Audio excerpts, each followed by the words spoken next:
Hey guys, welcome to Salty Ginger Talk. If you're a returning listener, it is great to have you back. If you're new to the channel, we're glad you joined us and we hope you like what you hear. So, our podcast is for people that want to learn something new or make themselves a little bit better every day. So, we're excited to do this episode because up until now, we've been covering different topics, different subjects, sharing wisdom, sharing things you can use in your personal life or your professional life to improve your situation, make yourself better, take an approach that helps you be successful.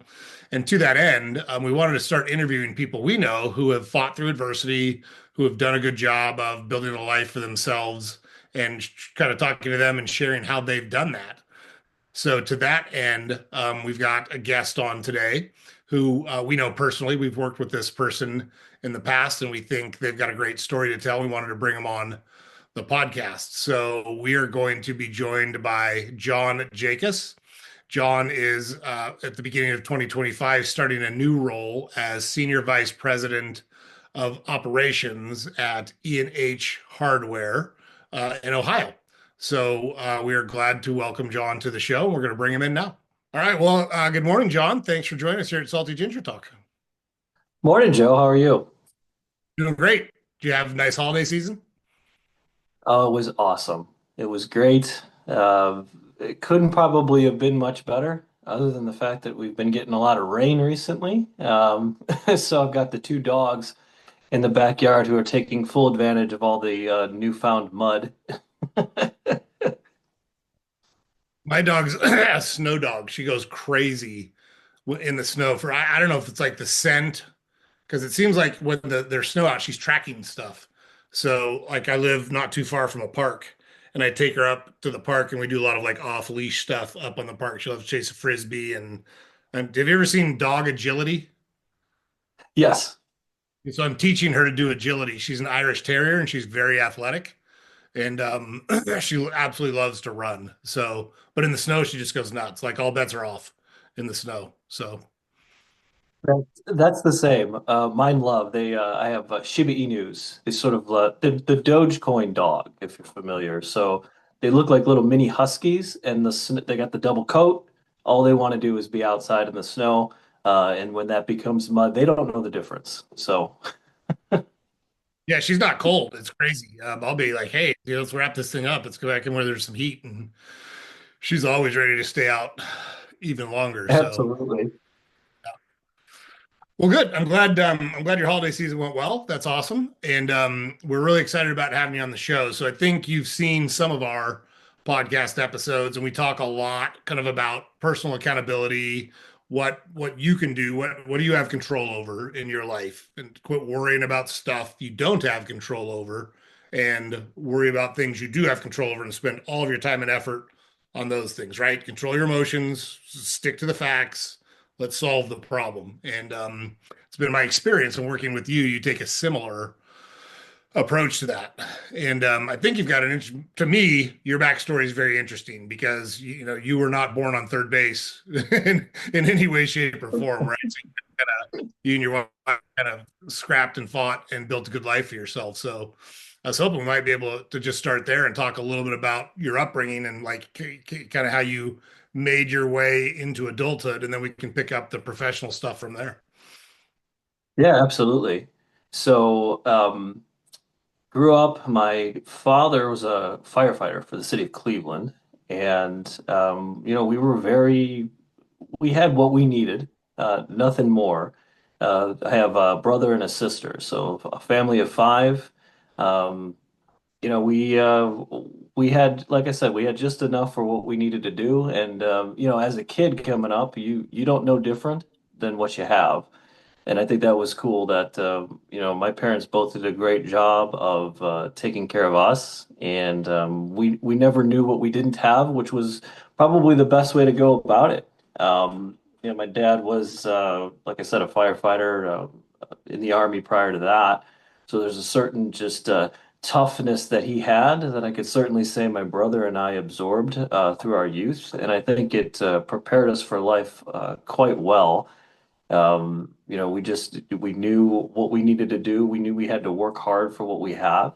And then as I sort of moved into my professional life, picking up a job in retail of all things, it became one of those things where you knew if you show up every day, you do what you're supposed to do, you work hard, things will present themselves. And others from the outside may see that as luck.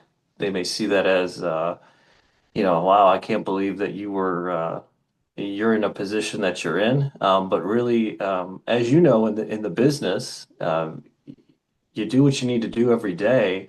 And when others stop or quit, or find it too hard and you just keep going, things sort of find themselves to you. You seem to get luckier the harder you work. And I think that's sort of been my story all along, is to kind of do what others won't do and continue to do it when they won't. And next thing you know, you find yourself in a great position someday. It's definitely no instant gratification. It's something that requires, in my case, 30 years of retail, to put you in a position where you feel like you're finally winning. Um, lots of grind through that time. Yeah, for sure. I think that's well said. So firefighters, that schedule is like 48 on, 48 off. I don't, was that the case when your dad was a firefighter?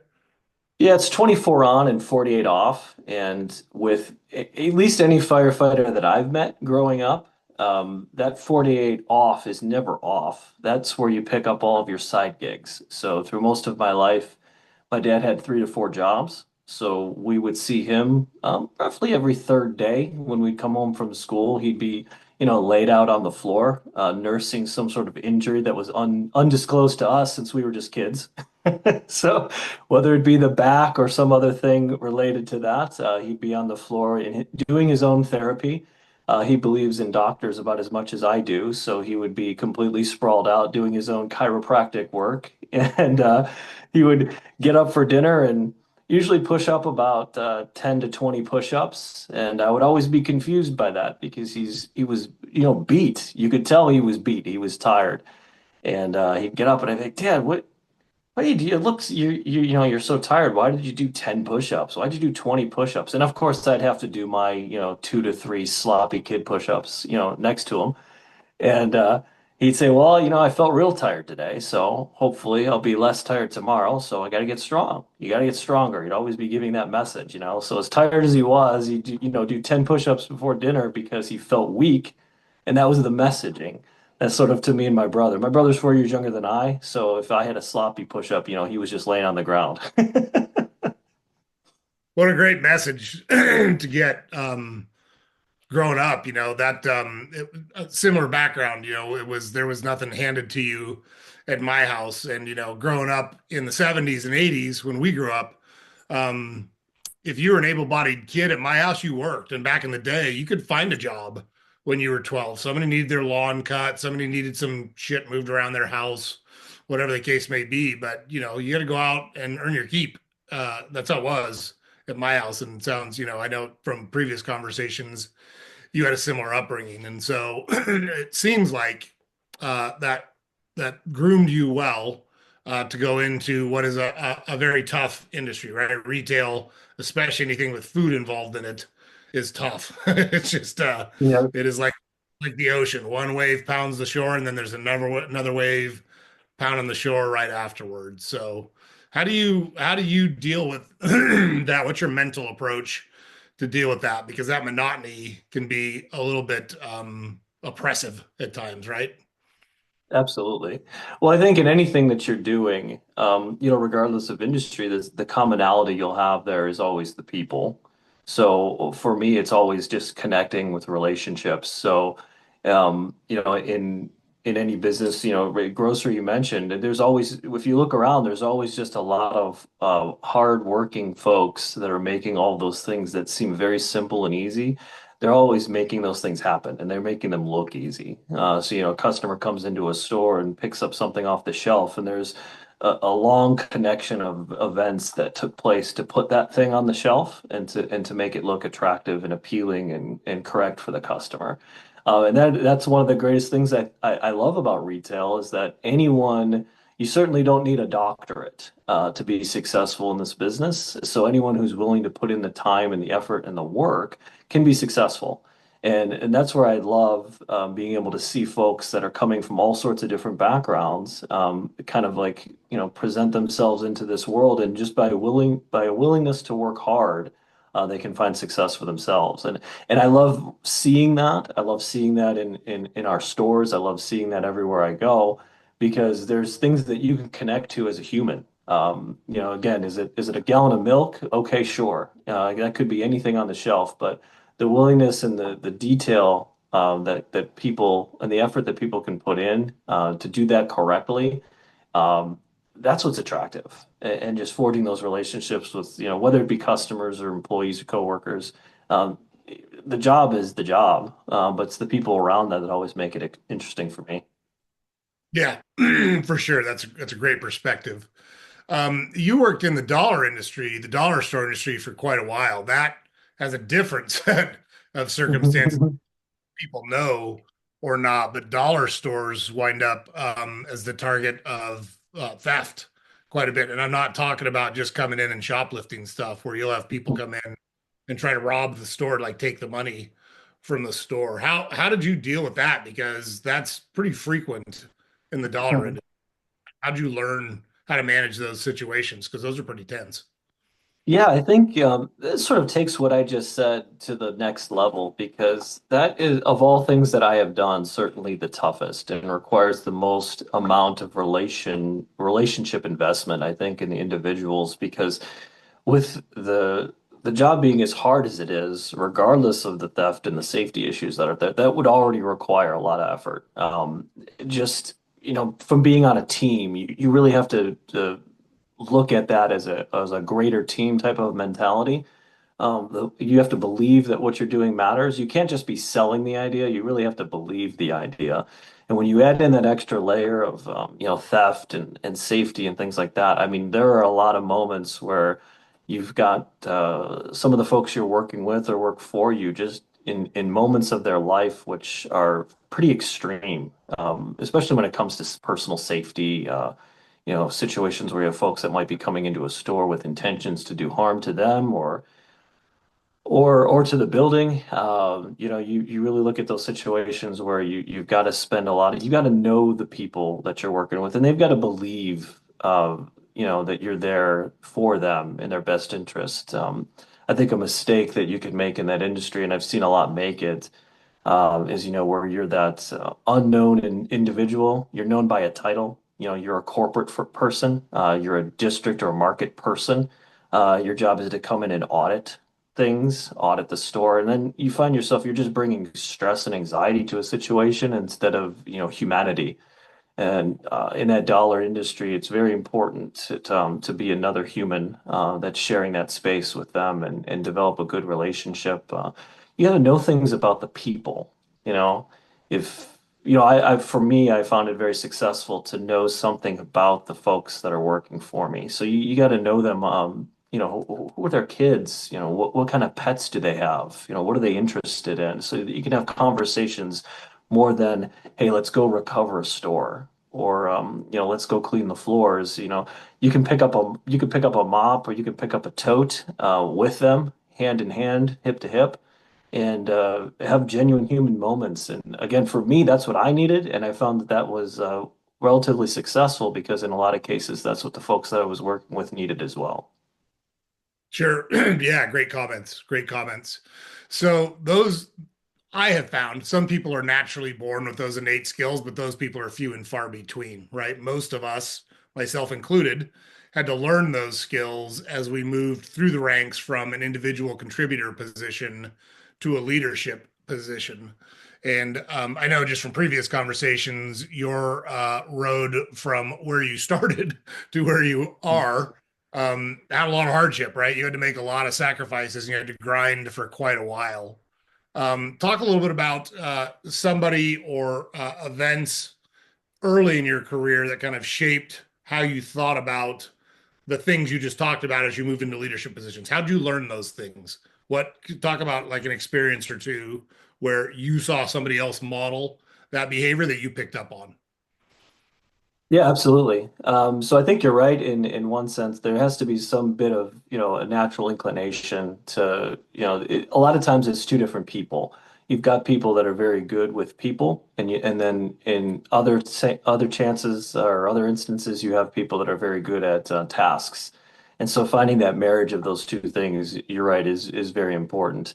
I had coming up in retail and office supply electronics is kind of where I got my foothold and really felt that I could do this potentially for a career, or at least in the retail is always in my mind is sort of a bunch of short-term gaps. So I had like a 3-year runs connected over time. So when I was there in specialty office supply, I had a district manager that would come into the store and really do what I was just describing, would come in and never miss an opportunity to talk to everybody in the building. Never miss the opportunity to say hi to every customer. A lot of times you'll find folks in the business that will tell you or email you the things that you're supposed to do, and they don't walk the walk. And that was something I noticed right away is that when somebody said, "Hey, let's make sure we're engaging all of our customers out on the floor today," or "Let's find out a little something about our customers and make them feel welcome." That reads differently in an email than it does when you're modeling it on stage. And that was very impactful to me because it was someone who I thought was successful, had a great reputation, but didn't miss an opportunity to spend, 5 minutes talking to the folks in the stores, talk to the cashier when they're checking out, not let a customer go by without saying, "Hello, how you doing? What's on your list today? Let me get you settled over here. Let me ring you out." Things like that that just was like, wow. Anyone I had seen prior to that was more telling me how it should go, telling me what I should do. And now I've got an individual that's showing me how it can be done. And that rang with me because then I felt like no matter what I did in a store, I could still take that time to spend with the customer or take a couple minutes and connect with all the employees in a building. And wow, when I saw that, I realized, well, this is something that, I can do for more than just a couple years run. Like if I could do that, I could do this for a long time.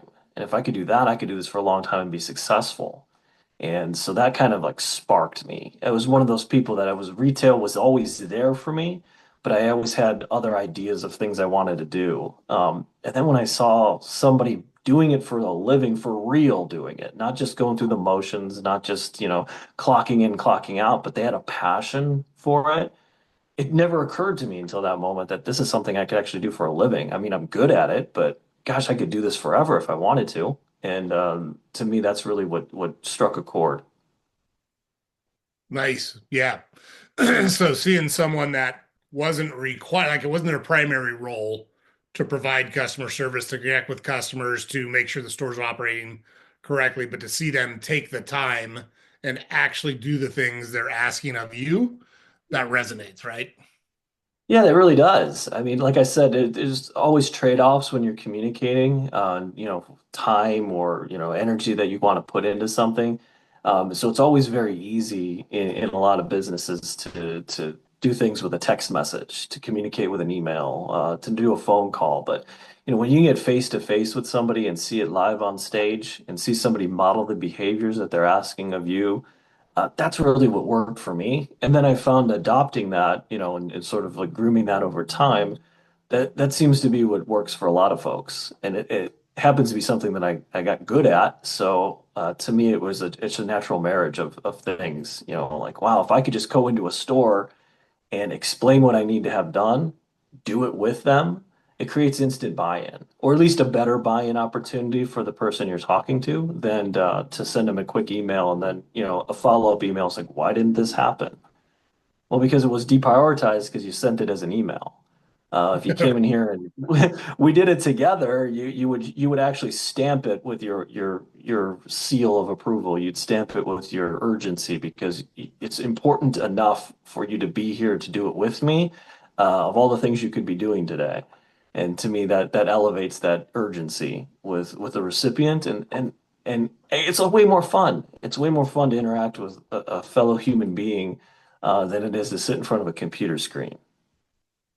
Yeah, look, we all spend a lot of time at work, especially it's funny because I think people have a perception that as you rise through the ranks and take on roles of increasing responsibility, that you work less or don't work as hard. And it's like the opposite.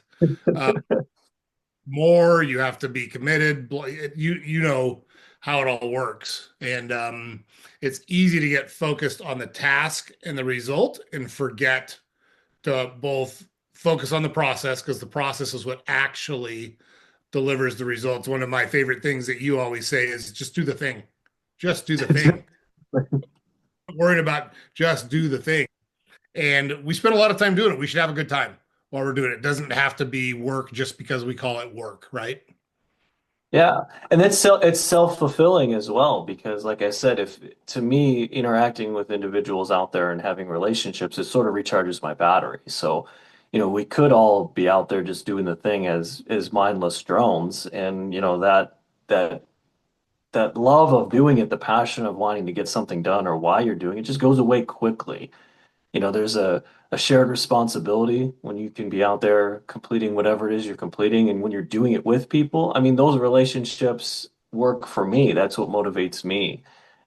So it's as I'm helping others through some of the things that they need to get done or helping to guide or direct, I'm also filling my own bucket because I'm having those conversations, conversations I want to have.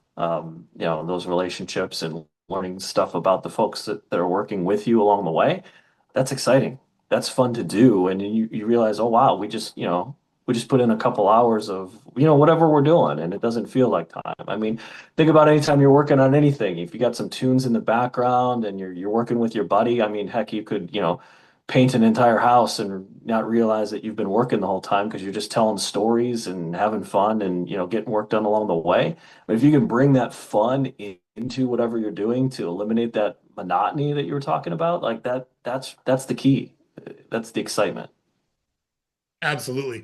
Something we, excuse me, something we talk about on this channel a lot is if you tie something positive to something you don't like very much, it kind of changes your mindset about it, and it becomes I don't know if fun's the right word. It is for me, but you know me pretty well. I'm a sick and twisted individual, so what I consider fun, what the hell's the matter? But if you learn to associate something positive with something you don't like very much, it's easier to take on that thing you don't like very much. So you just got to reframe how you think about it. And I think that's part of our job as leaders is to help people learn how to do that, right? Yeah, that positivity, there's a natural inclination that a lot of folks have. But I don't know if it's just especially in retail. Obviously, that's my main experience through coming through a professional time. But it's net people. A lot of people love to be negative. They love to complain. They love to vent, kick a can down the street, and just talk about how everything sucks. I can't believe we have to do this and this and this and this. And that person, they get a reputation for being negative, and eventually they think that everyone's tuned into them and that they're holding court all the time because they want to vent and talk about how everything's broken and how everything sucks and everything. But you'll find that those people, their productivity is not good. No one really wants to be around them. You just sort of like sucked into their world and they're just a vampire of energy and a vampire of positivity. Where if you flip that, like I was saying, and you have these positive, moments where, find the, like you said, find the positive, whether it's, two people just enjoy having conversation and working along the way, or you could be problem solving or whatever it is that you're doing. Those are productive moments. And next thing you know, like I said, you start to, fun starts to creep in and the word work starts to go away. And that can be with anything. That doesn't have to be a specific. It's not like it has to be a team building activity where, you buy pizza and, everyone stands around because that seems to be always the thing, right? Let's get pizza and everything seems to be fixed and everything seems to be right. But just two people having genuine moments and just being their true selves and having a good time doing it, that's more than 10 pizzas, You don't have to necessarily complain about the work you're doing. Do the thing is I love that. I love that you brought that up because I do say that probably to the nauseum of a lot of folks sometimes. But that's like price of admission. Do the thing is just the work part. Like if we could just do the work part and get that out of the way, we can have fun and just be in the moment. have a good time. And like, yeah, the work stuff has to happen because that's why we're all here. That's the do the thing. The do the thing is just an easy way to say that, that's great. Now we'll walk and talk. Let's laugh and stack at the same time. And that's always been the way I like to approach it. Yeah, it's funny you bring up the pizza thing because I do think that's like a default. I think a lot of leaders like, hey, if we throw some pizza at them, they'll be happy. Like you're back at the frat house in college and pizza cures, like it's magic pizza. It cures everything. All the other problems melt away when you deliver a pepperoni and cheese to the store or something. You gotta do a little more than that. Sorry to break it to you. That's just not, it's not gonna Yeah. solve all the problems.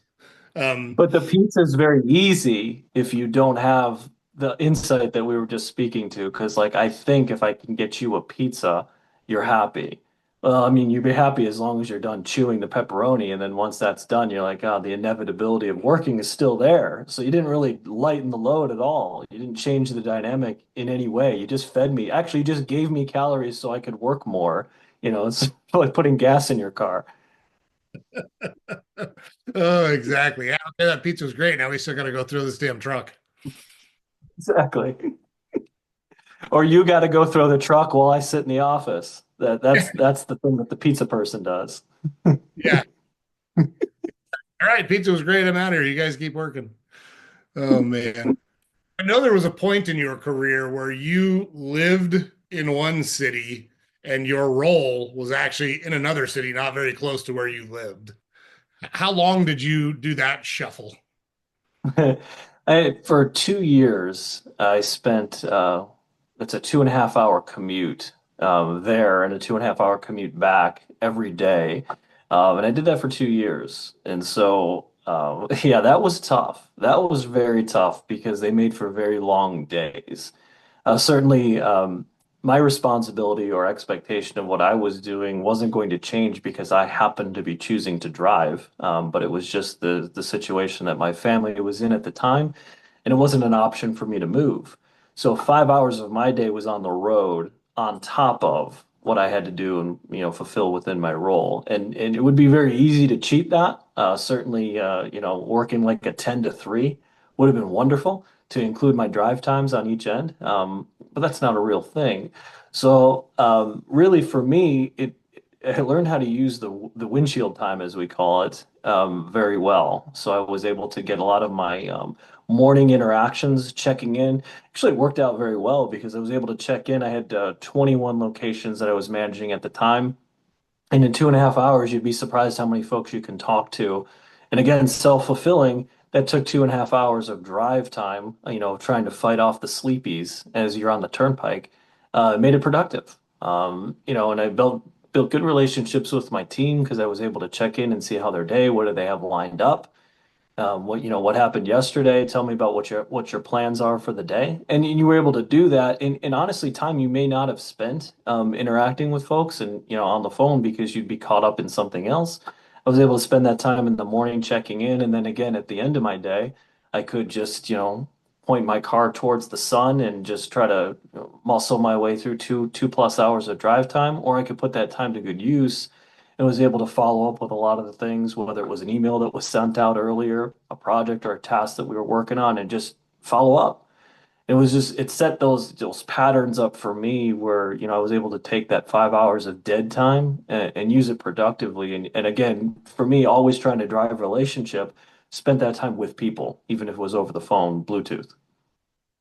Yeah, that's awesome. That's a great adaptation to the situation that you find yourself in. That's one of the things we talk about on our channel a lot, is a lot of times you don't have control over the things that happen in your life, but you do have control over how you react to them, over how you process those things and how you take action against those things. So that 2 years, that's a long time to be making a 5 hour commute 5 days a week. How did you mentally kind of steel yourself for that? What kind of mental tricks did you use to stay positive and not be negative and in a leadership role, make sure you're providing good leader? I mean, 21 locations, that's a big responsibility. How did you Yeah. personally mentally kind of get yourself in the right spot to be able to do what you needed to do?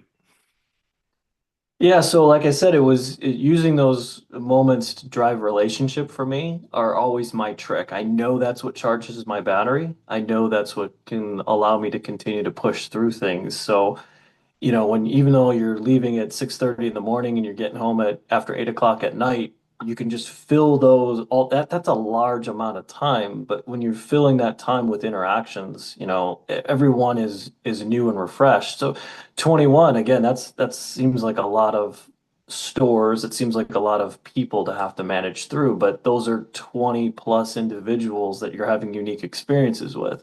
So as you're having these conversations, it's not mundane. I'm not talking to the same person for 10 plus hours a day. I'm talking to 20 people. So, to me, there was always a refreshing interaction that you have as you move from one. Somebody might be just trying to hand you a bunch of problems, and that's just true a lot of times of the business. You're trying to solve things, you're trying to keep people righted. You want to make sure that everyone gets what they need, but not everyone always needs everything of you. Sometimes it's just checking in is more casual. So the way I would sort of like structure my conversations is I wouldn't do three or four conversations back to back to back that were just going to take a lot of energy from me. There were folks that you interact with throughout the day that you just know for whatever reason, and I find this true with you and I that they actually give you energy when you talk to them. When you have a conversation, you walk away feeling a little bit more motivated, you feel a little bit more energized, you feel more positive. So it's sort of just like balancing those conversations around. So if again, three or four conversations in a row where everyone needs to be talked off a ledge, that's emotionally draining. So you got to figure out, well, who are the folks that I need, who's the guy I need to call right now that's going to put something back in my tank? And that's how I would manage that. To me, it just managing those relationships actually was I turned that into a positive because there was always somebody you could talk to when you started to feel drained. Those are the folks you reach out to in that moment. They spark you right back up, and then you can go, disseminate that energy off to the folks that need it. Nice. Yeah, well, so one of the things I appreciate about what you just said is what motivates you, what drives you. It's relationships, it's interacting with people. You get energy from interacting with people in a positive way. Now, look, there's always going to be negative, right?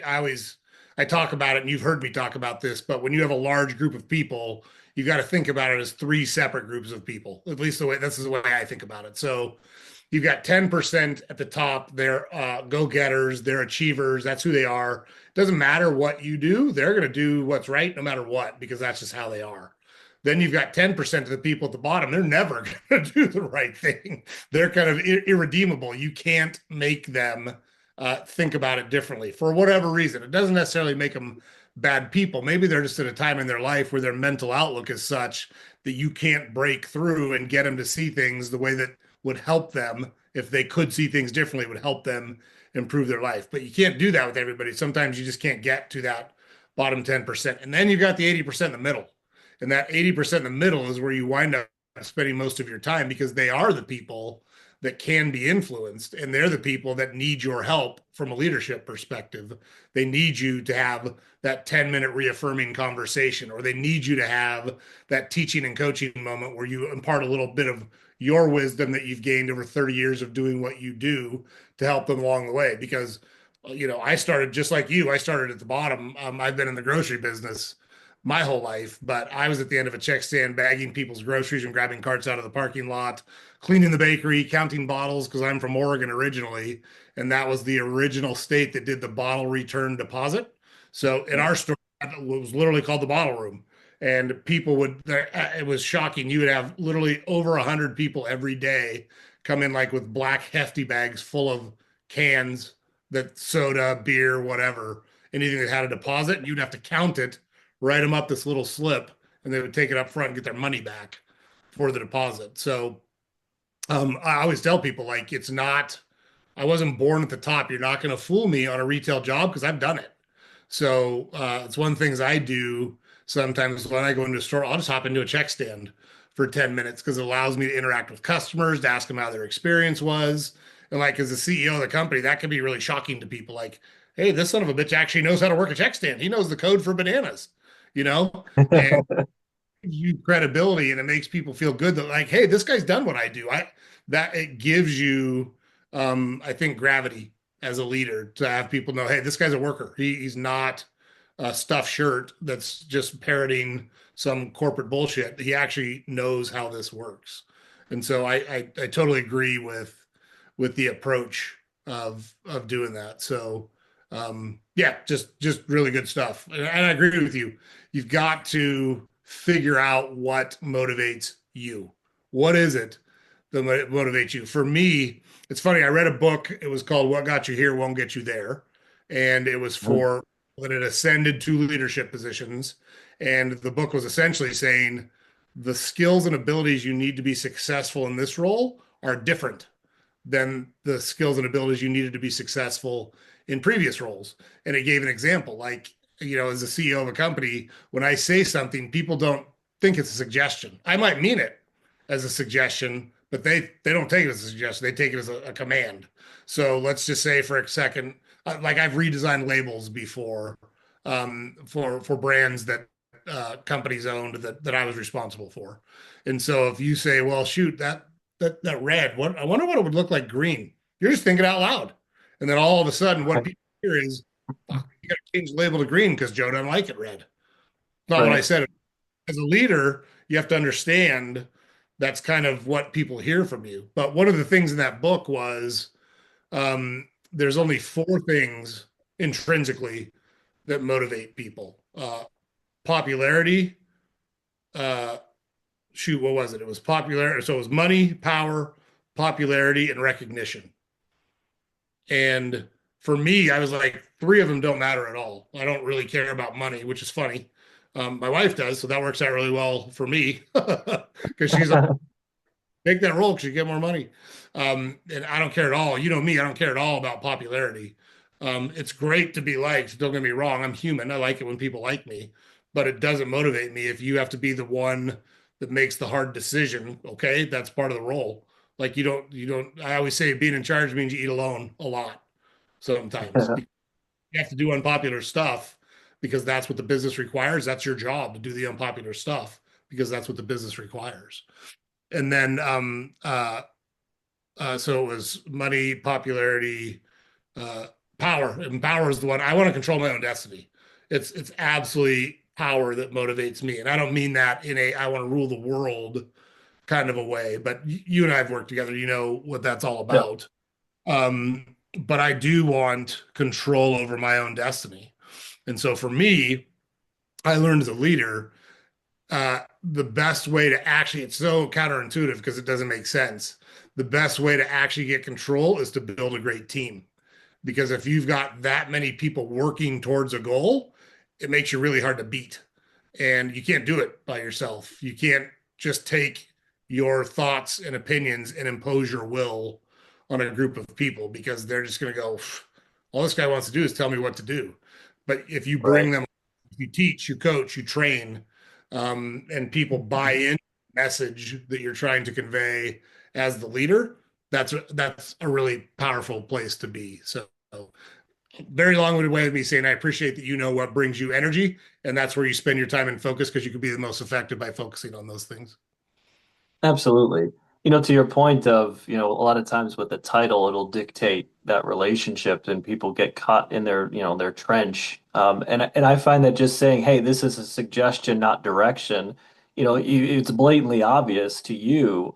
But, at a certain point, like you said, what got you here isn't necessarily what's going to make you successful. The further away you get from it, the more you're just managing by influence. And it would be very easy for someone, for example, in a CEO position to just, be autocratic and just dictate what needs to happen and when it needs to happen. But you start to create these situations where you're hurting yourself. To your point, when you surround yourself with a team, you allow people to weigh in. Ultimately, yes, you've got to make a tough decision to determine where the business goes or doesn't go.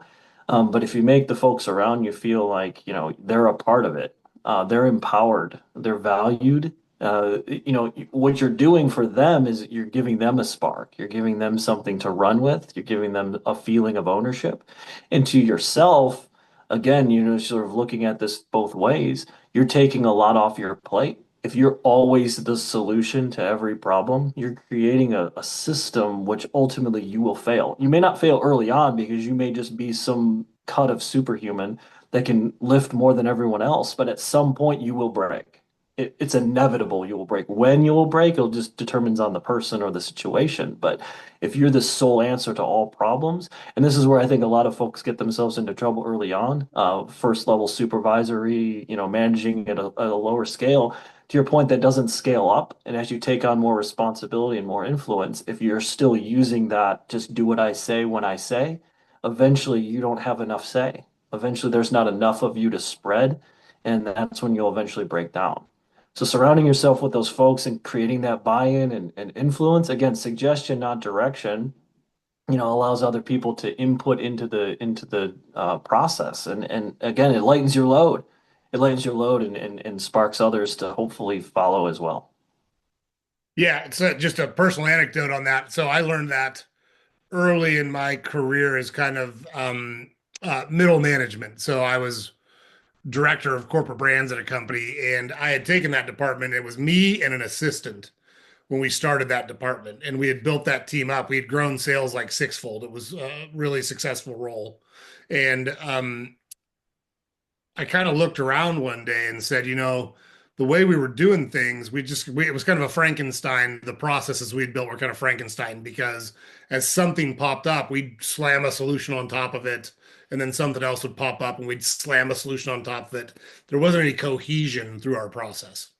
And so, I was a young leader, and in my infinite wisdom, I re-engineered the department. Of course, I talked to nobody that actually did the work. I knew everything. This was back when I was a lot smarter because back then I knew everything.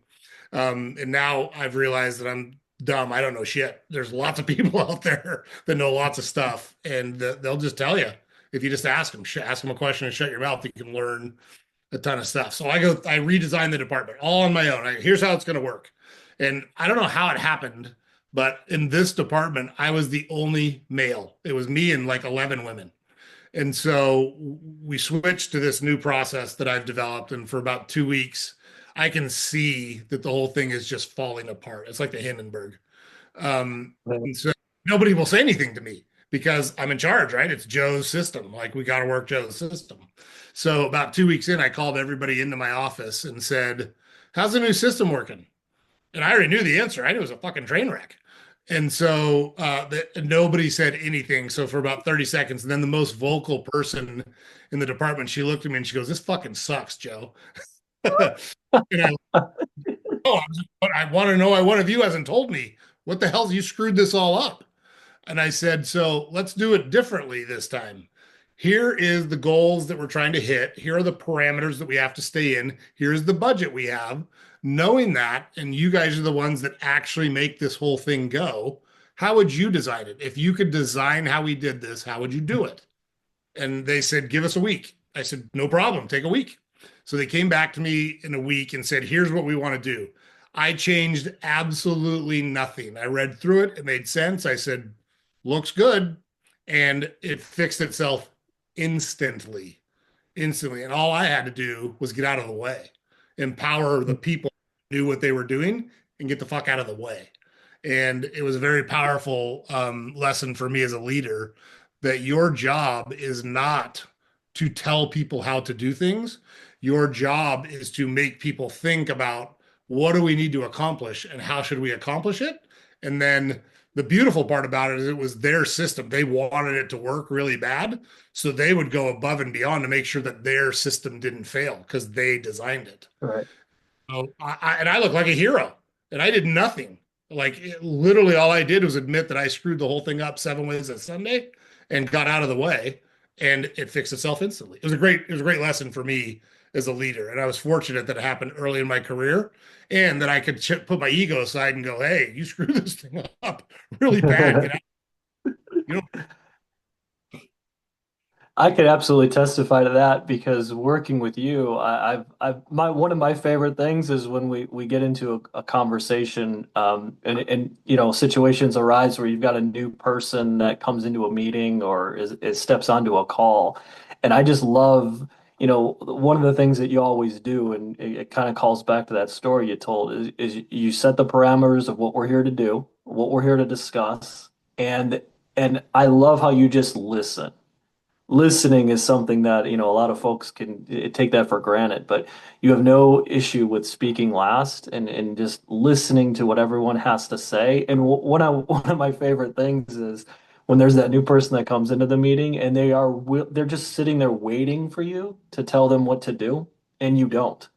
And you're just so comfortable just sitting in that moment and just sitting in that silence and saying, no, this is where you talk and you think out loud and we brainstorm.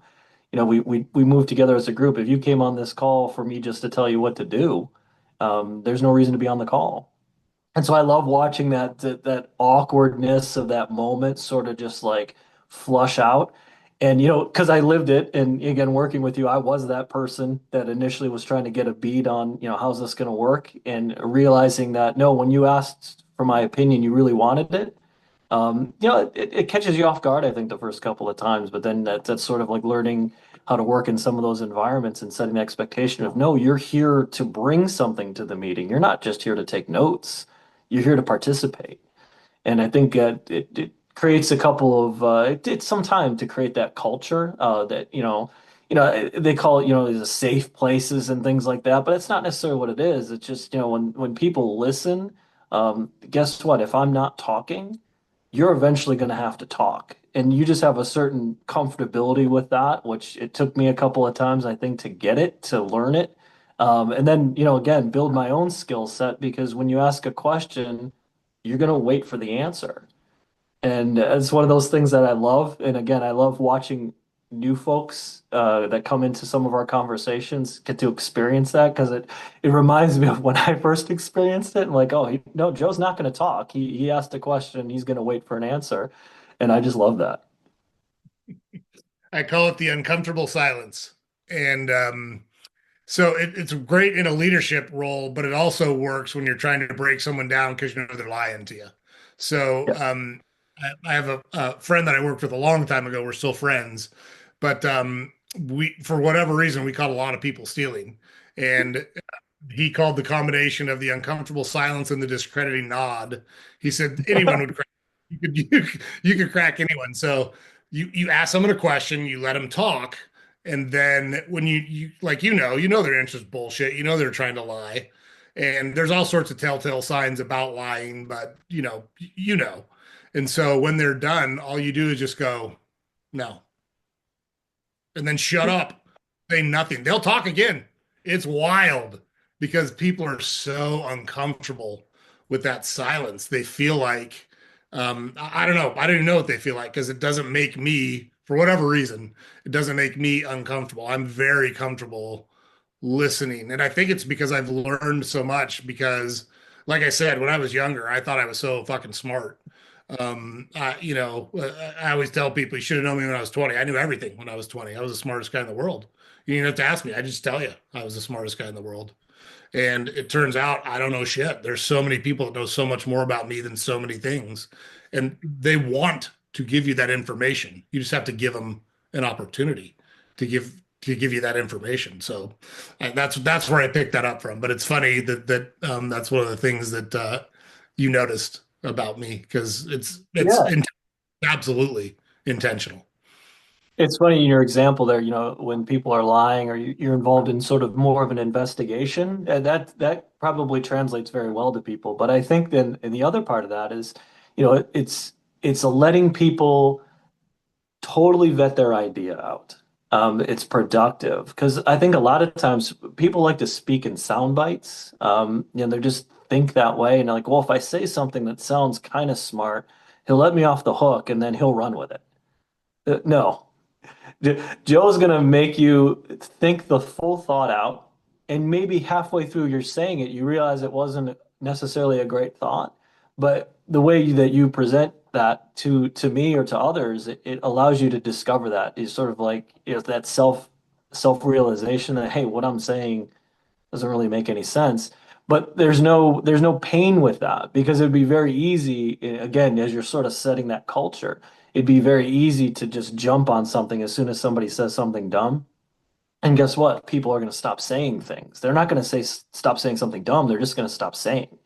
So allowing someone to finish a thought process, come to their own conclusion, or maybe just with a couple very innocent probing questions, it actually creates a culture where people are willing to share more, are willing to think out loud without, getting swatted or smacked. You start to have better conversations. You have to better ideas start coming to the table. Not just let me say the thing that I think you want me to say because when I say it, you smile. Versus when I say the thing you don't want me to say, you cut me off. People just start adapting to that environment, and guess what? You're going to start getting less and less good ideas. That's one of the things I've certainly picked up working with you and watching myself and others sort of develop in that environment is that the conversations and the meetings that we were having became a lot more productive. Initially early on, folks are just, like I said, they're saying sound bites and they're saying things that sound smart, and eventually things start to actually be smart because they're allowed to vet their ideas out. You always call it the brain trust or just brainstorming and things like that. I think is very productive when you allow people to say what they need to say and think out loud. Gosh, but it's not always like that in every environment. That's something that I think, at least when you're facilitating a lot of these meetings that we're in, that works very well. Yeah. Yeah. So you're starting a new role here next week, right? That's right. Yeah. That's So right. we in the introduction, we gave you title. So you're going to be Senior Vice President of Operations at E&H Hardware. Um, you don't know anybody there. It's a brand new role for you. How are That's you? right. What are you thinking? How do you go in? And that, like, that's not an insignificant role, right? They don't give senior vice presidents no responsibility. So you've got a lot that's going to come at you very, very quickly. What are you doing to prepare for that? What are you thinking your approach is going to be to ease into that role or jump into that role, however you plan to do it? Yeah. They've done a great job so far in terms of, it's been a long process, which should be a long process in order to select me for the role. And it's allowed me a great opportunity to interact with a lot of at least the upper leadership within the company. And it's created a lot of excitement for me to, again, going back to the relationships, to me, these are lots of relationships that I'm very excited to have. And, so initially how I'm approaching it is there's a lot of people. There's a lot of people, and I'm always people first, process second. And so I have a lot of people that I'm excited to get to know, to learn their stories, to find out, what really drives them. And then when you have an opportunity again to move around the state and see a lot of different places and meet a lot of interesting people, during that time, you start to tune into some of the processes and opportunities that are out there. Some things that are working very well, some things that maybe require a little bit of modification or maybe complete overhaul. I think a mistake would be to go in again to your example earlier of thinking that I'm a solution to a bunch of problems and I'm going to go change everything. That's not the case at all. I really want to understand all the moving parts. And to me, that always starts with the people. Do we have the right people in the right places at the right time? Are they the folks that want to be here? Are they the answer? Are they going to be the answer 3 months, 6 months, 6 years from now? Where do they want to go? Where do I think it should go? These are all things that are really exciting. And to me, it's just going to start with those relationships and meeting the field leadership, meeting the store leadership, corporate leadership. These are lots of folks that I'm really excited to get to know, to get to learn about, and figure out then where can I insert myself into that process and potentially create a better situation or find the pain points that are out there and help relieve it, whether it's changing a process down the road or maybe it's just creating a better understanding of the process. And for me, that's going to start with learning teams and meeting lots of great people. That's awesome. Is this a new role to the company, or are you replacing someone that's leaving this role at the company? It's sort of a hybrid. Really what they're doing is they're looking to pivot some of their business model into and incorporating a service culture into that model. And so a person that had the role previously, they're sliding over to managing the services part of the business, and that's going to leave an opportunity to bring somebody in, and that person is me. So there's that dynamic is still there. So the person that previously had the role is still with the company. They're just taking on a new responsibility. So again, that's another person that's it's going to be critically important for me to develop a relationship with and sort of pick their brain, find out what historically has worked, what isn't working, and what can I bring to the table to help resolve some of those things and help continue to drive that business the success forward. Nice. And so when you say service model, what does that entail? What do they want you to take over or offer in that? So what they're looking at is like a consultative. So it's a hardware store model. So again, very simple. Somebody comes in for a piece or a part, and you can hand them that piece or part, and they can go on their day. But as you know, in the business of retail, there's lots of opportunity there to continue to be more helpful to the customers. So really, what they're doing is they're incorporating a handyman on demand service, plumbing services that they're able to dispatch from a store location. And I think that's an amazing opportunity to help some folks because, not everyone is a well-versed handyman. Certainly, I'm just a YouTube warrior. If I have to have my phone and I have to watch a video 6 times in a row and try to orient the product, to look like it does on the screen. Some people are like me, they just aren't naturally handy. So being able to, when somebody's just completely underwater or over their skis, to say, hey, you know what, we can actually help you with that. We have an expert on site here, and let me pair you up with that individual. You can ask some more consultative questions, and next thing you know, instead of causing $20,000 worth of water damage to your home because you tried to fix your own plumbing, you can have an expert come and help you out or do it for you. And I think that's a great opportunity for folks that are coming into some of these store locations to be able to find an expert, not only talk to an expert, but then have somebody come from the store to help out. That's just great. And they have a lot of different opportunities to just dispatch those from the stores. And I think that's a good segment of the customer base that's coming in that's just trying to figure it out. And if they could dispatch an expert to come to that on site and solve that problem, I think there's a big opportunity there to be very helpful for the community and the customers that are coming in and also drive profitability for the business. Nice. So do they have technology in place to manage it? Because like how many locations? This is like 30 plus locations, right? This company you're going to? That's correct. Yes. Yeah. So they have technology in place to manage that. How do you manage? Because those feel like ad hoc requests, right? So I'll use my mom, for example. My mom has a toilet that isn't working and she goes in to buy a part and she says, you know what? Instead of me messing with this thing, why don't I just have the Ace Hardware handyman come over and do it? Do you have technology in place to manage those jobs? Do you know? Some of that I'm not versed in yet. But to me, again, I came up in a business. This was specialty office, retail, and technology, and a lot of that has to do with just asking questions. So there's a culture within the store that you've got to pivot from.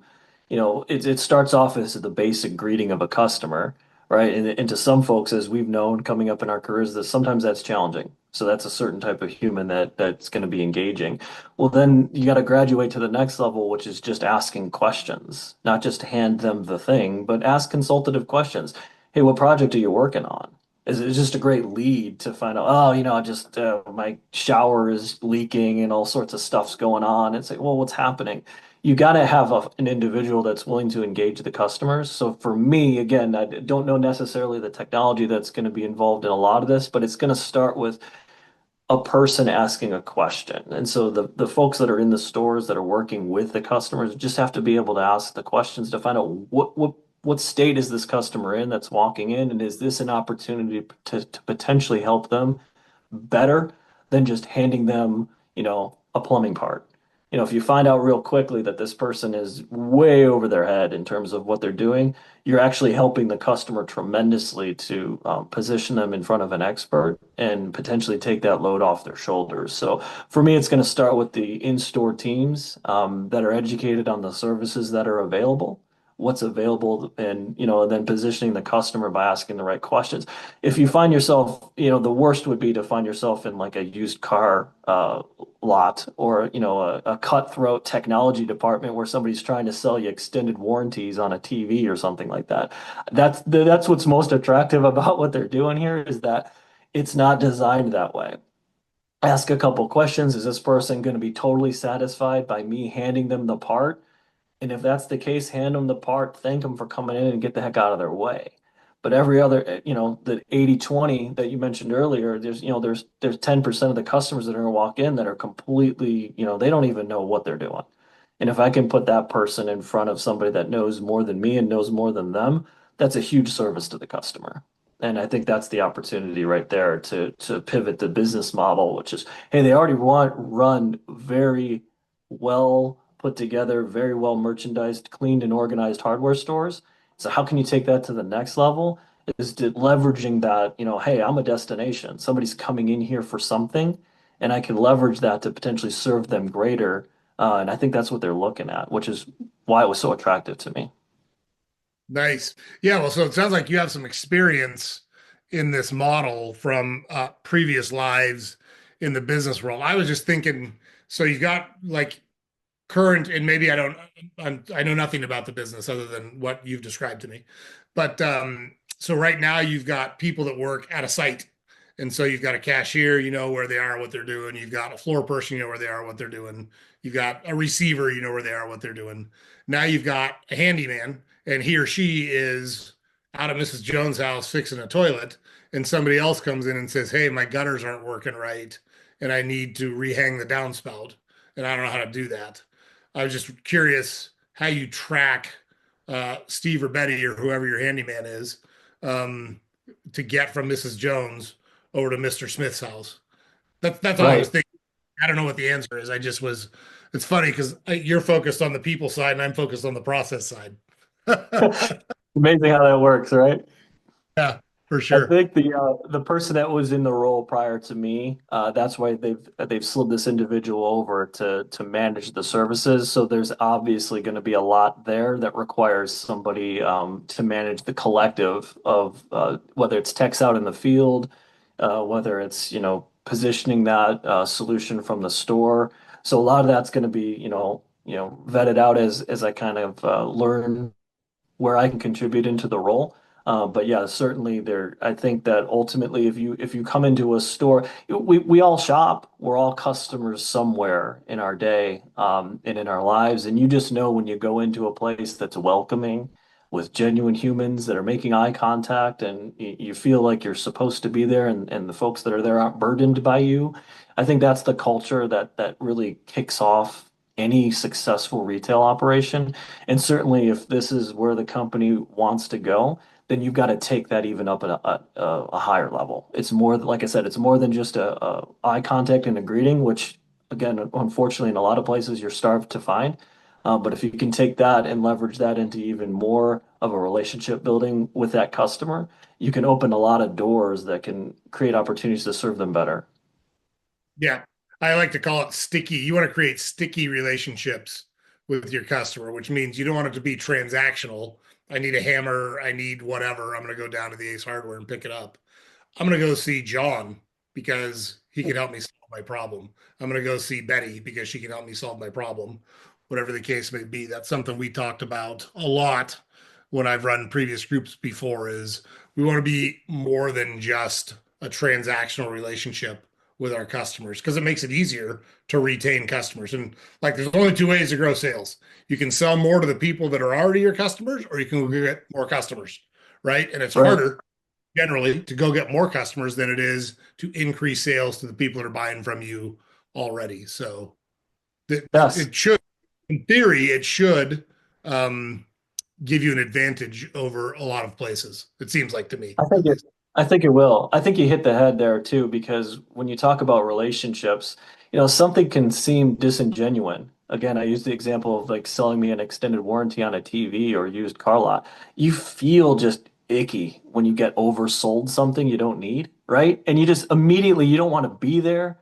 You don't want to do it if you're the sales rep. and you certainly don't want to have it done to you if you're the customer. So I think you have to create genuine moments. A name exchange is such a simple thing to say, just to introduce yourself and to get a name. And again, if you're the right type of person that enjoys humans and enjoys being around people, you can do that genuinely. But when it's forced and you sort of like you're checking boxes because, I've got to do my customer interaction has to have 5 parts and I must do a greeting and I must position product and I must position add-on product and I must close sale. Like that's 20 years ago mentality. I think you just have to find a genuineness in the moment. And if you can do that and do it well, it can be very successful. But if you try to put having an interaction with somebody on a checkbox or a checklist, it just seems gross. And I think the customers know that even before you do. Two movie examples pop into my mind about kind of the sliminess that can go with some of those activities. The first one is from Office Space and the 15 Pieces of Flair, right? You don't want Yes. to enforcing, well, you've got the required amount of flair, but don't you want to go above and beyond? Don't you want to express yourself? Um, Yes. those of us of a certain age uh, appreciate Office Space because it did a great job of capturing just kind of the monotony and dullness of the corporate existence that was back in the 80s and 90s for That's sure. right. And then the other one is Jerry Lenegard from Fargo, right? You don't want to be the one hawking True Coat. Well, the boss doesn't do this. He's gonna let me knock $100 off that True Coat. Oh goodness. Yeah, those just popped into my head. But so switching gears a little bit because we talk a lot on our podcast, not just about business or what we talk about is mindset a lot, right? Building a life that you're happy with by taking control of your life and showing leadership, right? That's kind of one of the themes that we talk about a lot. And so I know you're a basketball guy. I know you do a lot of coaching with youth. Talk a little bit about your coaching experience with youth. Why do you do that? What do you like about coaching youth? I know basketball for sure you coach. You may coach other sports, I don't know, but talk a little bit about that. Yeah, absolutely. So, like every parent coach, it starts off with they don't have anyone that wants to volunteer or they don't have anyone that can or will or is willing to do it. So, 3 or 4 years ago, it was in that situation where, my girl was just getting into basketball, and I've played basketball my whole life. And I'm like, well, I know some things about this. And you're sort of looking around the room as you have that parent meeting, and they're like, well, we really need somebody that could, help out or volunteer. And you're going to volunteer and you're going to help out, but you're just sort of hesitating for a second to see, is anyone else going to, okay, it's going to be me. And, so there was an opportunity, there was a need for it. And it was honestly approached at the time like, I'm like, oh, this is something that's going to be a burden. This is something I'm going to have to figure out the time for and the energy for. And I'm already tired. I don't have any more energy for anything. Um, but very quickly, again, I realized that I actually love doing this. I have a great time doing this. And what at first I thought was going to be more work or take a lot from me, again, started giving back to me quickly. As you start interacting with folks, this was, third, fourth graders at the time when I started, uh, they're just so open and eager to learn. And that is such an attractive opportunity to teach in, as opposed to folks that have been doing something for so long that, like you said, your younger self, they know everything and they know better and they already know how to do it. And you're just sort of like the guy who can't do it anymore. No, this was put yourself in front of an audience of thirsty, eager folks that are willing to learn the game. And again, how do you not have fun when you're, a third grader or a fourth grader? So if I could figure out a way to teach them some basics of basketball and have fun doing it, which again, put yourself with a group of 12 highly energetic girls that want to play basketball and get yourself gym time in a nice facility. How do you not have fun with that?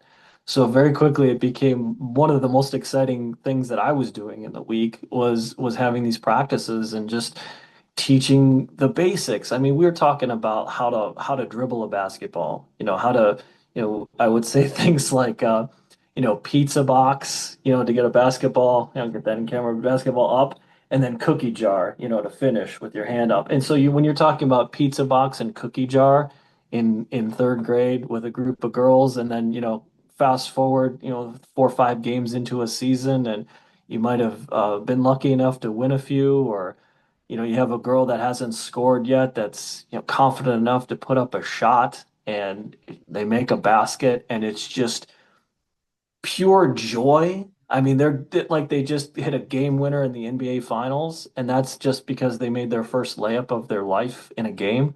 Like that is just so much energy coming off that person that you can't help but smile. I mean, you can't be in a game, your kid or not, and watch a girl just lose her mind because she made a free throw and not smile. And so that just became for me something that was so exciting. And then, again, relationships with the girls as they're learning the game, relationships with their parents and stuff as they're asking you questions because maybe they didn't know better. You fast forward that a couple of years and it's just amazing to watch folks develop a passion for playing and a passion for their teammates and sort of their family on their on-court family. And to me, it's something I just absolutely fell in love with. That at the moment of volunteering, I thought burden, and now 4 years later, I'm at the cusp of having to pass it over, to the schools, and as my daughter starts playing for the middle school, I miss it. I miss it so much. Something that I thought was going to take a ton of my time. Now I'm saddened to see it sort of like transitioning into its next phase and going, all right, now I'm just a quiet parent that watches the game, and I've got to find another way to relieve that itch now. Maybe I need to go volunteer for not my daughter's team, and that's the decision that I'm currently in the middle of deciding what I want to do with the next phase as my girl moves on and starts playing somewhere else. I had so much fun with it. I'm gonna have to discover a way to keep going. Nice. How did you so are you still coaching or have you transitioned her off to someone else already? I've transitioned. I finished up in a fall league before this season started with the middle school. Very excited that 9 of the 12 girls that are currently playing on the middle school team were playing with me for the last 3 to 4 years. So I really felt like at least I set them up as best I could with my knowledge of fundamentals to put them in a position where they could continue to do it if they wanted to and be successful. But yeah, as of this point, my daughter and the girls that I was working with for like I said, the last handful of years, they're playing for the middle school now. So now I'm sort of transitioning with watching games, going to games, still sort of getting a little bit of excitement from that, but trying to decide if I want to do a little bit more maybe next season and go back to the youth program and sort of figure out where I can be helpful. Sure. Yeah.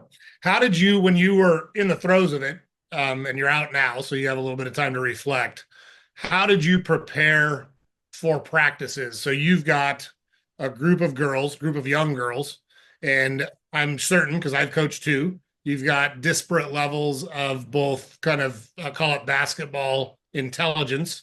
So some of them Right. understand really well, some of them don't. You've got disparate skill levels. Some of them can barely get their shoes tied, and some of them are, pretty good athletes.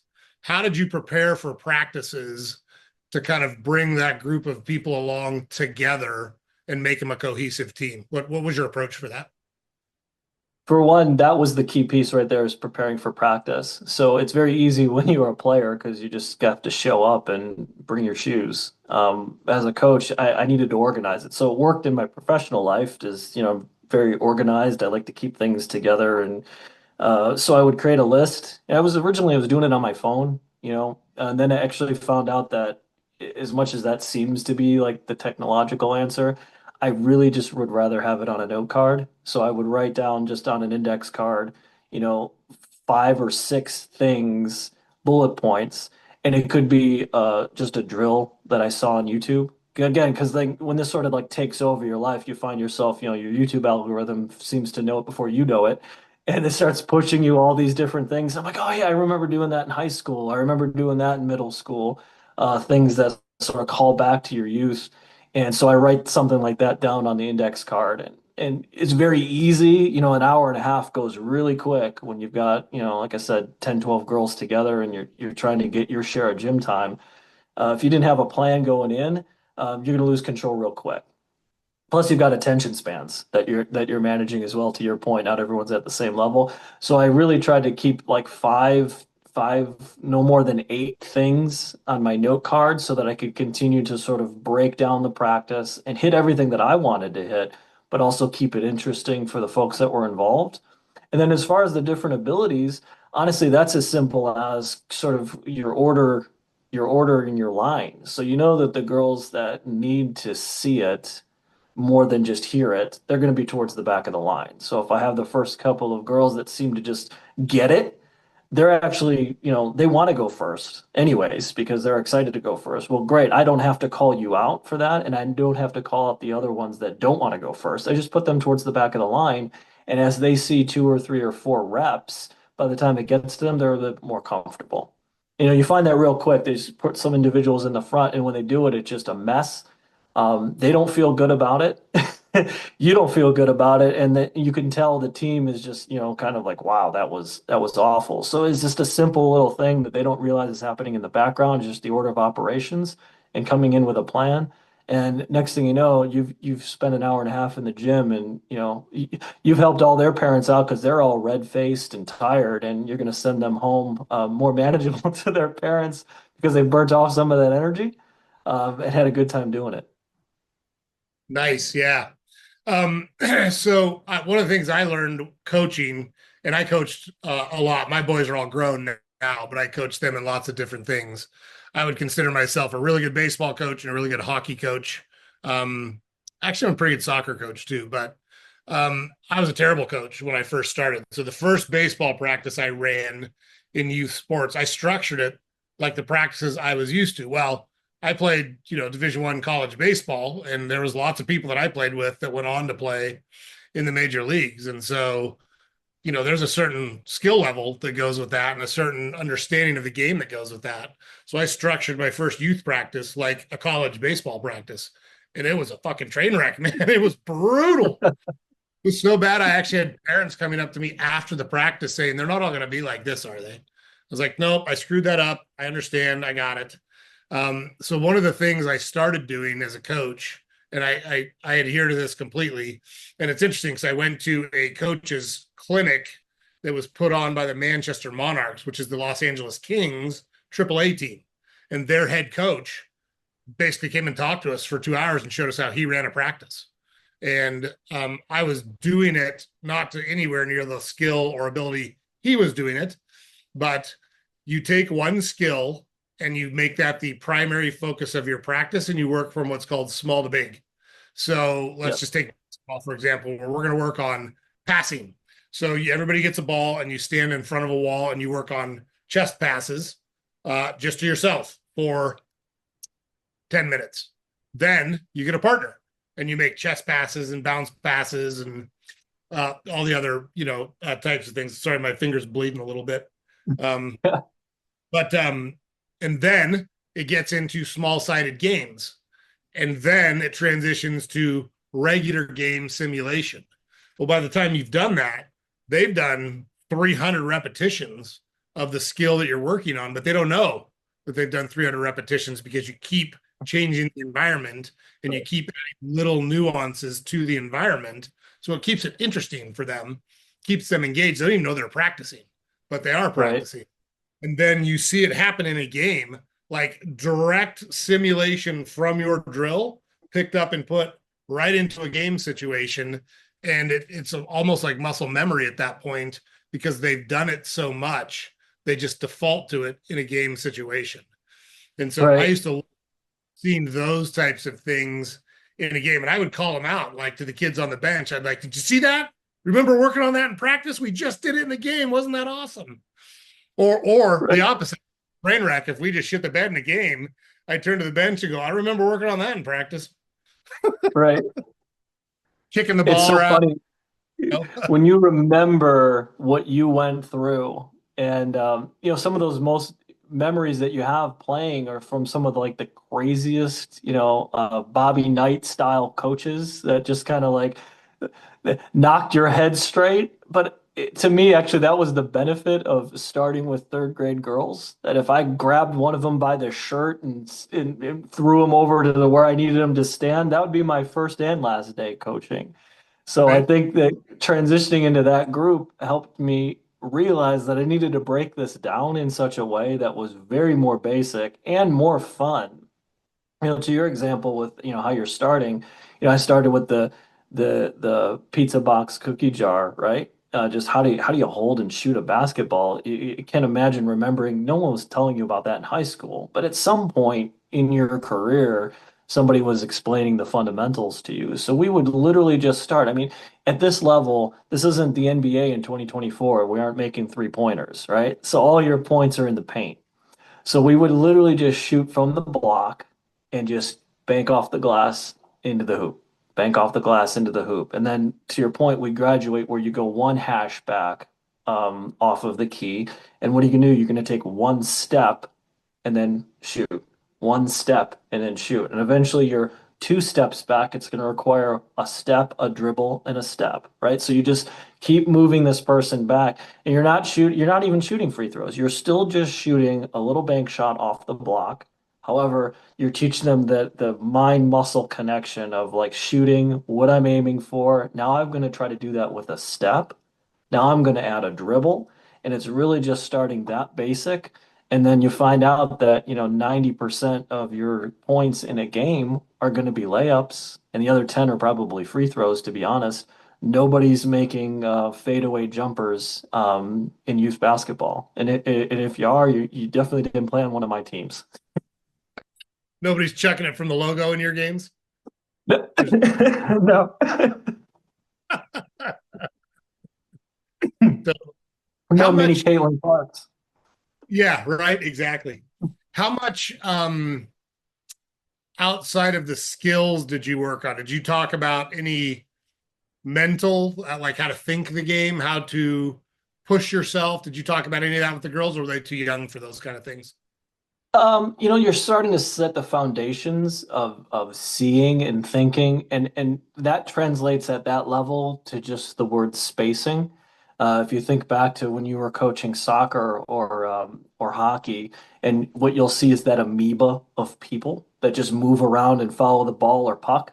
Well, that's what girls' youth basketball looks like in third grade and fourth grade. So teaching them to understand the spacing of the court allows some of those things to open up. So eventually, what do? Eventually, you move that spacing into picking and cutting.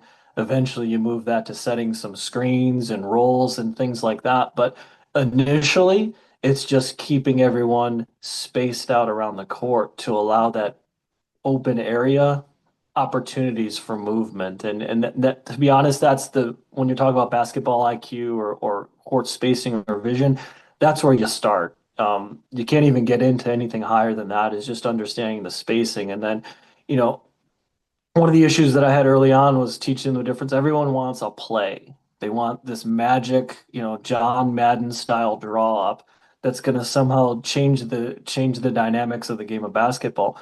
Those don't exist. If you go, we play teams. Everyone's running the same play. I mean, it's basically either a top screen or a bottom screen. Somebody's coming towards the ball and you're passing and picking away. That's it. I mean, that's the basics of the game.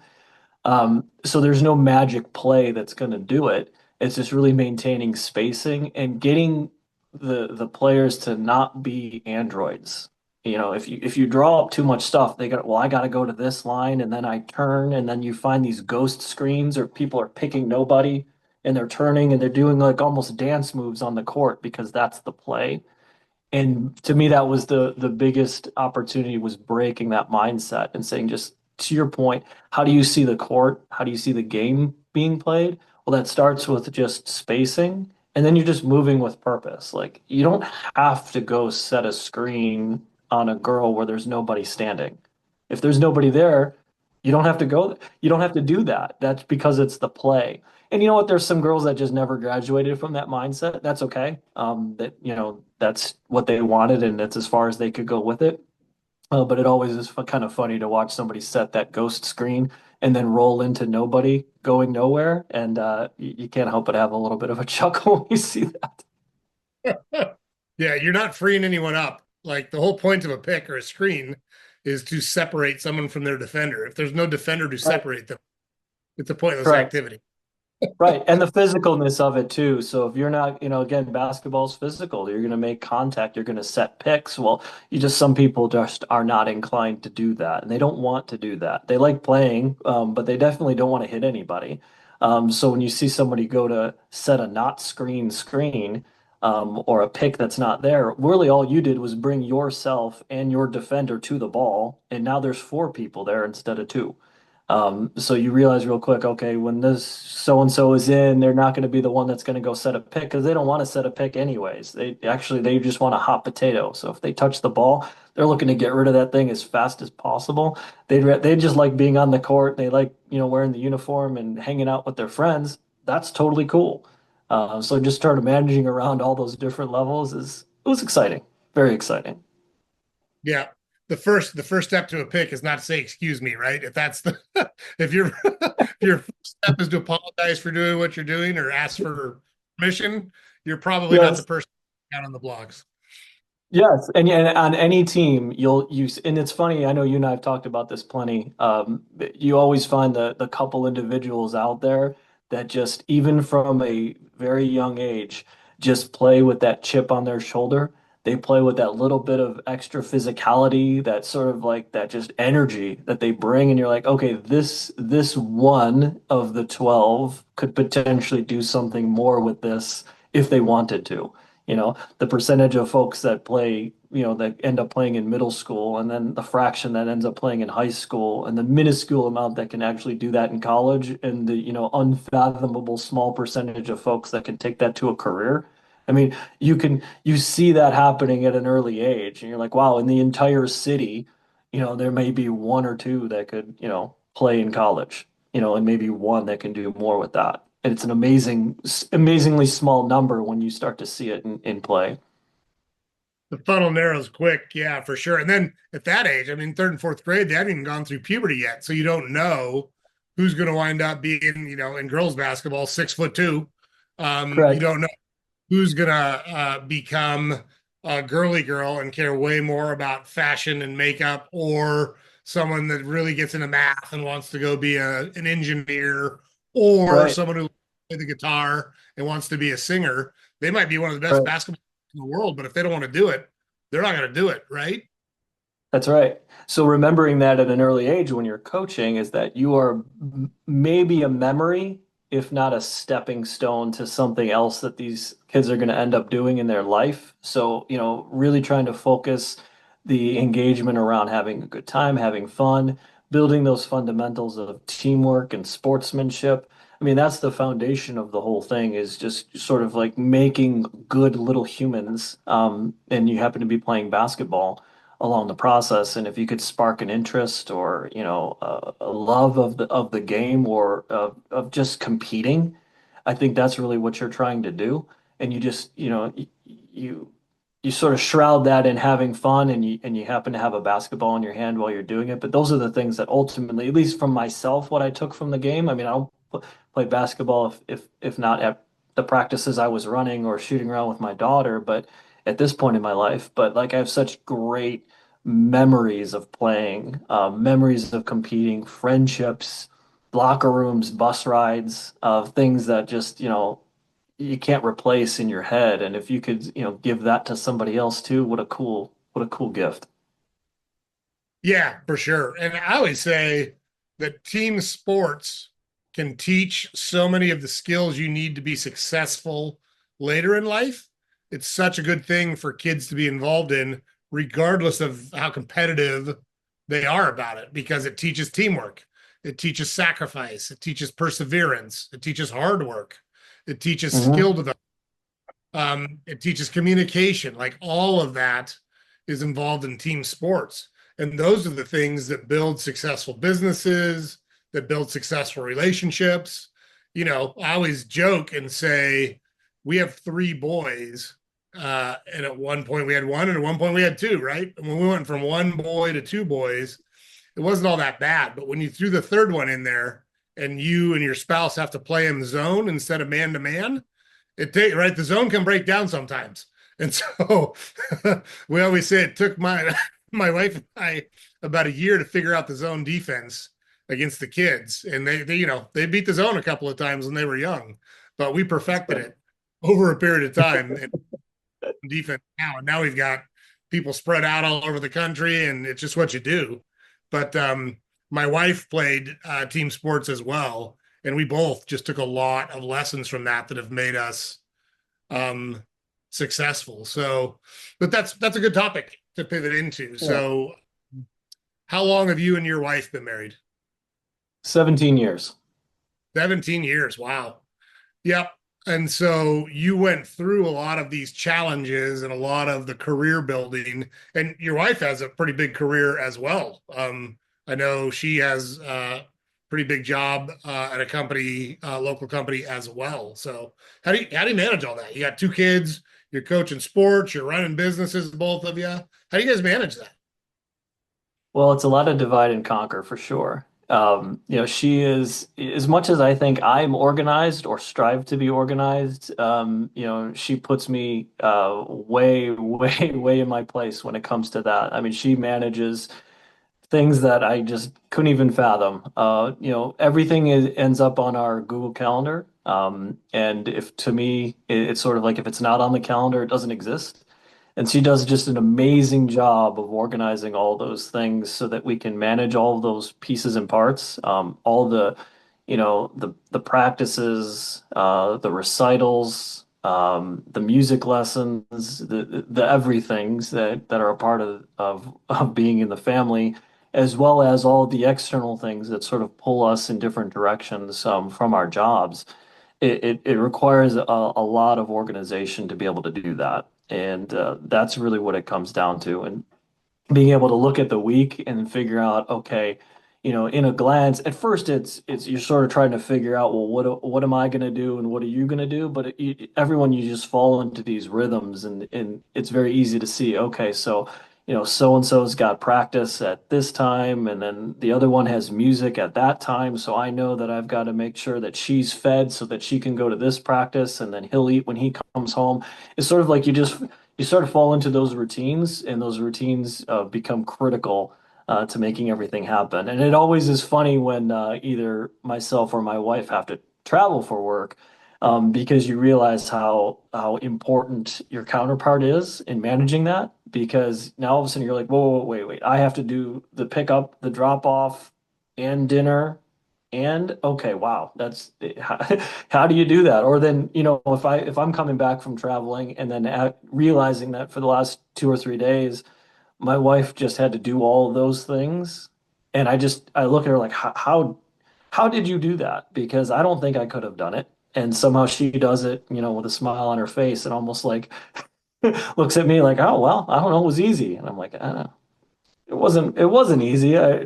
You really have an appreciation for, I think, each other as soon as you have a lot of extra things you're trying to manage too, and how important that other person is to making those things actual reality. Again, my son's in high school now, my daughter's in middle school, so all the clubs, all the practices, all the rehearsals, all the recitals, I mean, everyone knows what that is. It's a lot.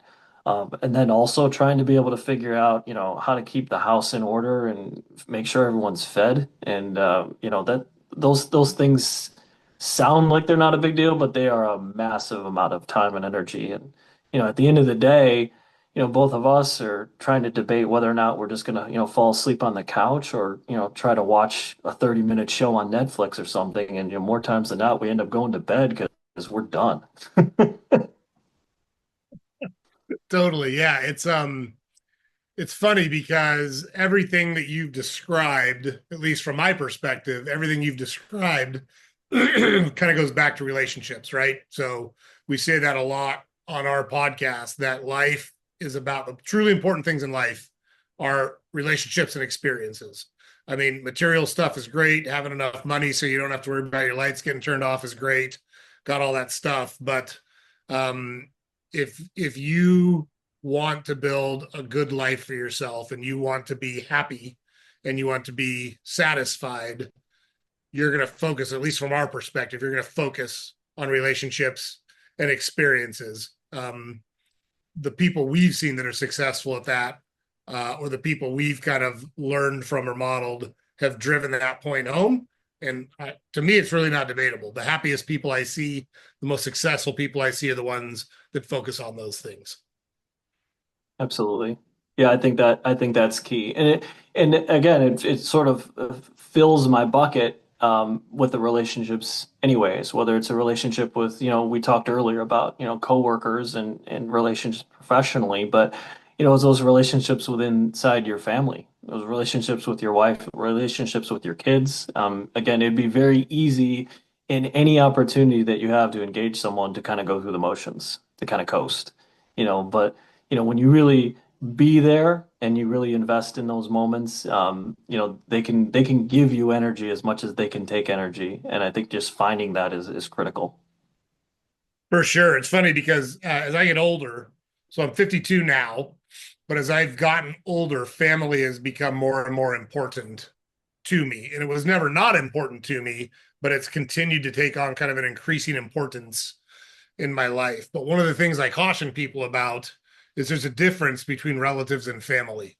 And so you're related to some people. I mean, technically, they're a part of your family, but if they're not contributing and making, if they're not committed to what you're committed to, I call them relatives. They're my relatives. And then there's like the kind of, the ride or die people that would go to the mat for you. That's family to me. And you don't have to be related to those people by blood to be family, at least in my book. And that's kind of how I think about it. And if you, I'm a weirdo, and everyone that knows me knows that. Like I'm proud of it, and everyone go, "Yep, Joe's a weirdo." We can all vouch for him there.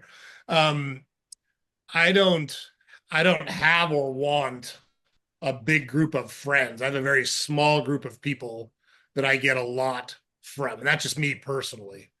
But I need that. Like if I don't have that, like my whole world is just kind of off. If I got that, I'm good and I can take on just about anything. I'm not afraid of much. As you know, you've I'm like, this guy's what the hell? He's crazy.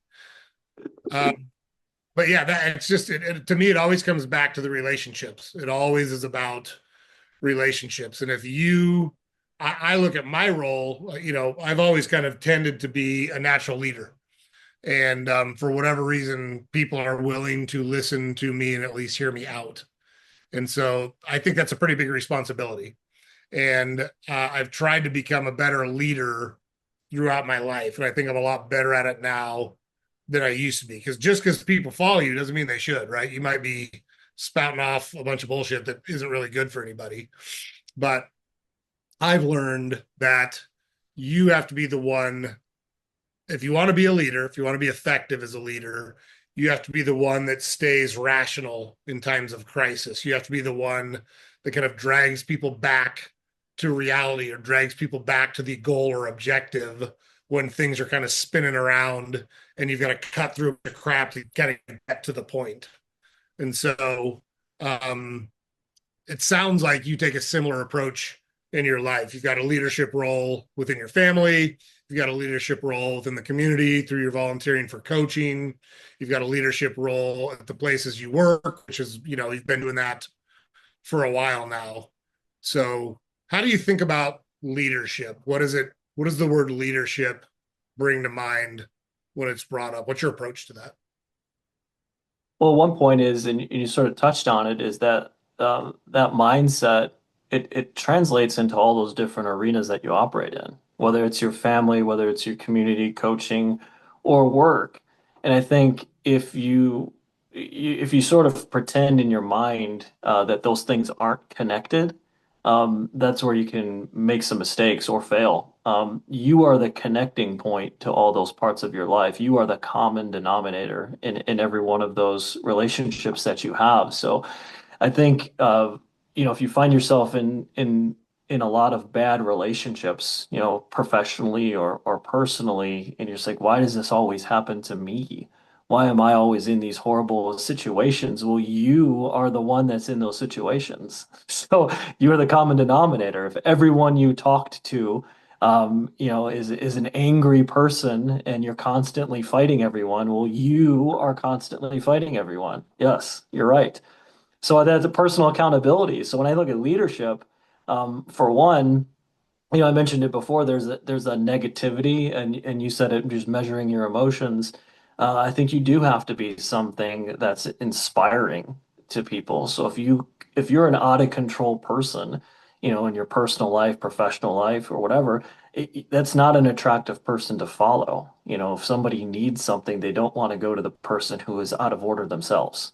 So I think modeling a measured approach to things is important. To be inspiring and positive to folks is important. And to be able to make decisions, whether it's decisions for your family, whether it's decisions on the court or professionally, you have to be able to make a decision. And one of the things I always appreciate about you is this, and you mentioned it earlier, is that sometimes those decisions are wrong, and that's okay. It's okay to be wrong, so long as you use that as a stepping stone to better yourself or the situation or make a correction or learn from it. But the folks that generally aren't successful in a lot of different things, in a lot of arenas, are the ones that won't make a decision, that can't make a decision. And I'd always preach making any decision is better than nothing. I mean, again, easy on a basketball court. It's better to go do something and, turn over the basketball or miss a shot than to never take a shot or never try to dribble the basketball because you're not going to enjoy it and you're not going to even give yourself an opportunity to be successful. So I think a leader is somebody who can, sort of balance all of those things together and be an inspiring face of whatever it is that you're working on, something for people to aim at, aim towards, and then be productive and feel like they accomplished something. So if you can preach those messages and get everyone to participate personally, participate professionally, or again, for fun on a basketball court, you got to participate. You got to be an active player in what it is that you're doing. And if you're just sitting back and watching it all happen, if you're in a leadership position, I'm not sure how that person got into a leadership position, but it happens. Those are the people that generally are not successful or just aren't inspiring. Yeah. Yeah, it's funny the people that kind of freeze or have a tough time in leadership positions. It's like the old joke, two farmers driving down the road, and one says to the other, look, there's a turtle on that fence poster. It reminds me of so and so. Like, what do you mean? Well, nobody knows why it's there. Nobody knows how it got there, and it's useless, right? So if you're not willing to step up and actually make decisions and push people and have what a lot of people consider difficult conversations, it's kind of the price of admission for leadership. You want to make people better, and it's not always fun, right? It's like the old saying, it's not, I love sausage, but if you ever saw how we made it, you probably wouldn't like it as much. Not a real Right.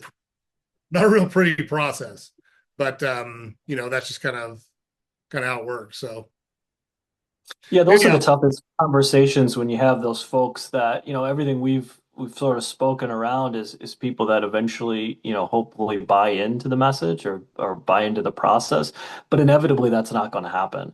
And sometimes the best thing that I've done in my past is relieve somebody of the burden of the role that they're in.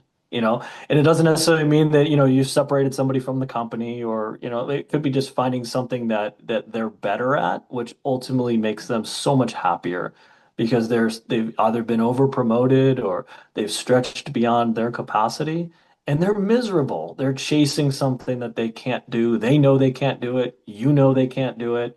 Um, and it's just sort of like just dancing this weird dance. And how much better that you learn over time it is to just be honest with somebody and and set the tone for what do you want to do? Because it's obvious it's not this. At least it's obvious to me. And so let's talk through where you might find yourself happier. And amazingly, they'll end up being successful, even if it's not with you, somewhere else, or doing something different. And that's the best thing you can do for that person is to free them of that burden. Yeah, for sure. A couple of personal stories on that. So, I was dating a girl long distance for 2 years. We dated for 3 years, and I was living in Los Angeles, and she was still living in Portland, Oregon. And she called me the night before I was supposed to come home for the summer from Los Angeles and broke up with me. And of course, I was heartbroken, 3 year relationship, blah, blah, blah, blah, blah. And 2 days later, I met my now wife. So Yeah. if she'd not taken the action that she took, I probably wouldn't have pursued who I've been married to for 31 years now. Right. So by taking action, by making hard decisions, by going through some pain, it can lead you to a much better spot. But you got to be willing to do it, and you got to be willing to push through it.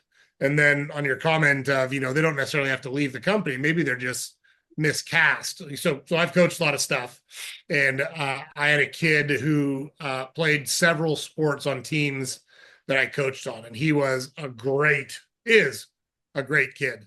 He's a man now, but to me, he's still a kid because he's a kid. But he was just hardworking, smart.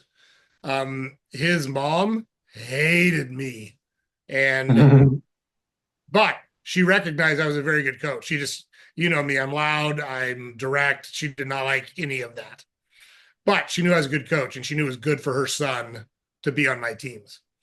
And I didn't like her at all either. So the feeling was mutual. There was a mutual dislike of each other. But she was organized, and she cared very much about how things worked on the team. So I made her my team mom. And it was kind of an odd couple situation because I always say now the only team I'd coach is a team of orphans because it means I wouldn't have to deal with any parents. Team of orphans, I'll coach them in anything. I'm happy to do it. But I did not like the parent interaction because I found a lot of parents were unrealistic, and you know the drill. And Yes. so, but she would organize everything. Fundraiser, she handled it. Somebody hadn't paid their dues, she handled it. We took a road trip and we needed to organize team meals and hotels. She handled all of it, and it worked great. And so I coached and I brought the boys along and taught them to be good young men. And she handled all kind of the administrative stuff, and it worked out really well. And we never ever did like each other, but we managed to coexist for about 10 years together in a way that worked for both of us really well. But I always point to that as a leadership decision where you don't have to love everybody you work with. You don't have to be best friends with everybody you work with, but there are people out there that care a lot. She was a good person. I have zero issues with her. Our personalities were just different. That's all there was to it. And we did not enjoy each other's company in any way, shape, or form. But she was very smart. She was very organized. She was a very hard worker. That's not a person you want to disenfranchise. You just have to find the right role for them Right. and the right roles for each other. And it worked out really well for us. So, well, John, thank you so much for coming on. I think I always enjoy our conversations, but to be able to memorialize one of these in a podcast, the rest of the world hear kind of your thoughts on your approach and how you go about your business and the way you manage your life. I think there's a lot of very valuable information out there that people can learn from. So it was great to reconnect. It's a great way to start off the new year. And I know you're just ramping up to start your new position. We wish you the best of luck in your position, and we can't wait to hear about how it goes. We have a high level of confidence in your success, and maybe we'll have you back on after you get your feet wet and get your feet underneath you in your new position and hear how things are going. That sounds great. It's always a good time, Joe. I really always enjoy our conversations, and it was a little bit different to do it in this format, and I think it took me a minute to get the flow, but before I knew it, it felt like you and I talking all the time. So no big deal. Yeah, Really appreciate good. it, man. When people just talk, just when people just have conversations, I think there's a lot to be done there. So thanks again for coming on. Good luck in the new position. Happy New Year, and we'll talk in a bit. Same to you. Thanks, Joe. All right. Thanks, Sean. All right, guys. So great conversation there with John. I think you can tell he's a high quality person. I think there's a lot of good learnings to be had there. I really appreciate you guys checking out the podcast. So don't forget, James puts it up over here every day. Don't forget to head over to our website, saltygingertalk.com. All of our podcast episodes are available there. We've got links to all of our social media accounts there. We also publish a newsletter every weekday that you can subscribe to there. We'd also love it if you can like, comment, and or subscribe to our podcast on whatever platform you consume it on. It's super helpful for us, for those that are able to do that. So happy New Year to everybody. Thanks for joining the podcast and checking us out. We look forward to seeing you next time, and everybody have a great week.